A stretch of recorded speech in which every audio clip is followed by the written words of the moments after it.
المنطقة، شخصية الفارس، رأس بني جحجبة ورأس الأوس في زمانه طبعا قبل الإسلام، وهو أحيحة ابن الجلاح الأوسي.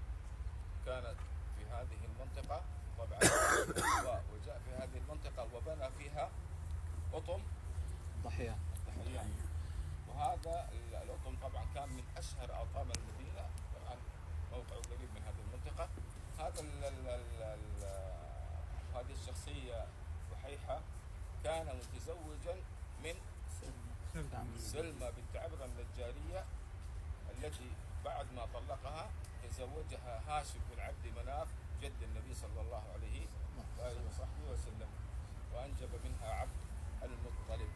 وهناك صلة قرابة ما بين ذرية من وحيحة وعبد المطلب، لأنه وحيحة أنجب بن سلمى وهاشم أنجب بن سلمى، وهناك في صلة قرابة بينهم. طبعا هذا الموضع اللي هو مسجد يسمى مسجد العصبة، وهذا من المساجد التي صلى فيها النبي عليه الصلاة والسلام عندما زار بني جحجبة. لكن المسجد ليس له علاقة بالهجرة، لا هو ولا البيت، ليس له علاقة بالهجرة. النبي صلى الله عليه وسلم صلى في هذا الموضع النبي عليه الصلاة والسلام في زيارته